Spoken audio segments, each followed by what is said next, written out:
Hello artists! Today we're going to explore watercolor in this skill builder lesson. We'll learn some different watercolor techniques as well as how to take care of our paints and brushes. As we develop our craft, we are learning more and more about the cool things we can do with watercolor paints and create awesome art with them. Before I even start painting comes my setup. It's a good idea to have a messy mat down on the table to catch any drips or spills. This will save us some cleanup time later. Next comes the paints. For this skill builder, we'll use pan paints, but there are other kinds of watercolors too. Liquid watercolors as well as watercolor in tubes. Sometimes when we're all working on a watercolor project, your materials will already be set out on the tables for you, so you won't have to worry about getting up to take supplies at those times. When we have more open choice days, or when you all are working at different paces, you might need to gather the supplies you need from near the sink, and we'll go over where to find those at a later point. Next in my setup comes a cup of water and paper towels. Some artists use 2 cups of water when painting, one for dirty water and one for clean. But we'll stick with 1 cup of water this time around. You'll share your water with one other person at your table. As you're working and washing off your brushes, when your water is looking kind of dirty, you may get up to refill it at the sink. Please do not overfill your water cup because then it will slosh everywhere when you carry it back to your table. Then come the brushes. I like to have a few different sizes on hand so I can choose the one that is best for what I need to paint. Make sure to pick the right brush for the job though. Large brushes are good for big background spaces and flowing areas of color. Small brushes are good for little details and tiny areas in your art. Pan watercolors are dry cakes of pigment, which means we will need some water to activate the paint and allow it to spread. I use a small amount of water with a clean brush, swirl it in the pan, and I'm ready to paint. Let's start off with 2 essential techniques, wet on wet and wet on dry. For the wet on wet technique, I first wet my paintbrush with plain, clean water and apply the water evenly to my paper. With this technique, you want the paper to be wet but not oversaturated. You shouldn't see big puddles or pools. Paint across the area of the paper as quickly as possible while it's still wet. See the wet on wet? The colors spread in such a cool way.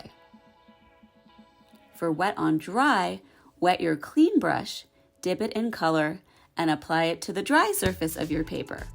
If your brush isn't wet enough, your color won't spread and blend well. If your brush is too wet, you may wind up with a lighter color than what you wanted.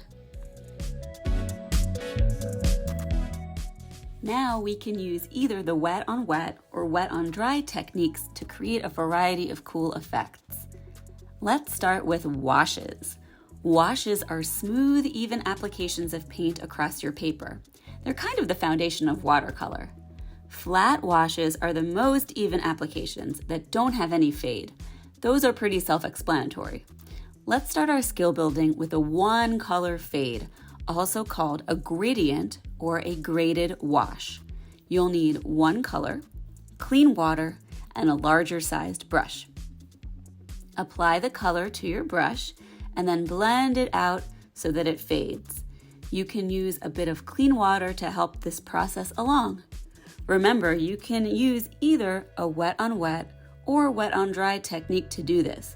Just remember to wet your paper first if you're going to do the wet on wet.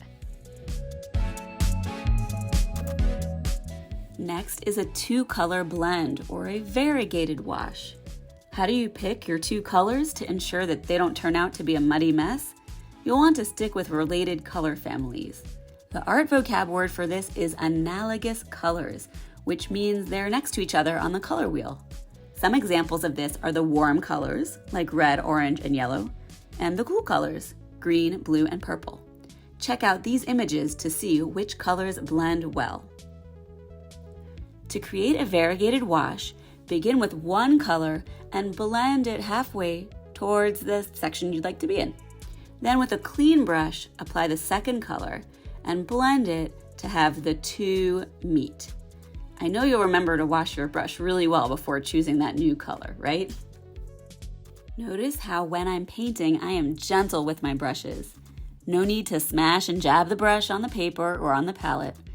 And each time I apply my paint, I'm only using my brush for a short while before I leave that paint alone and let it do its thing and let it dry. You don't want to scrub your brush on your paper. That causes your paper to get fuzzy and maybe even tear a hole. Apply your paint, let it dry, or set it and forget it, as I like to say. Now let's learn a few more techniques. And again, any of these can be done wet on wet or wet on dry. The first one is called resist. Resist happens when we use a waxy or oily material to draw on our paper before we paint. Those types of materials, like crayons or oil pastels, repel the watercolor paint, which means they push it away. The colors from the drawings will show through the watercolor paint and stay on your paper even after painting over it. The best colors to pick for your painting over resist drawings are colors that are very different from the drawings. You won't be able to see the resist drawings if the paint color is too close to the drawing color.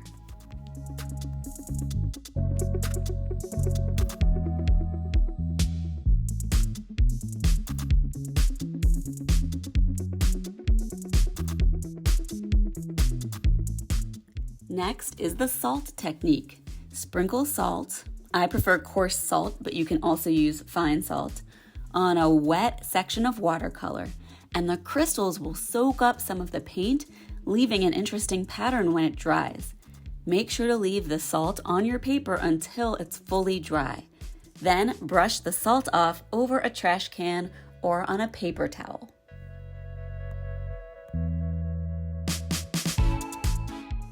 You can use plastic wrap on top of wet watercolor to create an interesting pattern when it dries. Just tap down a piece of the plastic wrap and adjust it the way you want. Then leave it on while the paint dries and you'll get a super cool effect when you remove it. Sponges are also great tools for adding variety and texture to your art. Take a clean, damp sponge and dab it on top of a wet area of your art to create the texture. Different types of sponges will give you different effects. Make sure to clean your sponge off with a paper towel after using it so the next person doesn't get your leftover color on their work.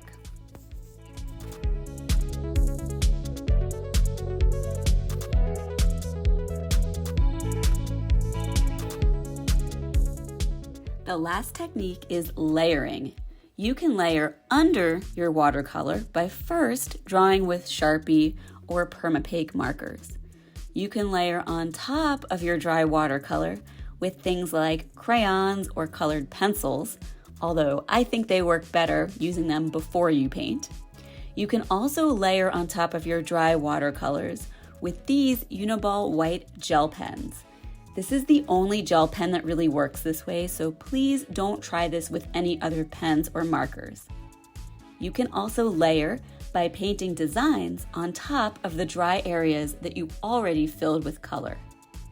These types of layering work best when you are patient and let your paint dry completely before going over top of it.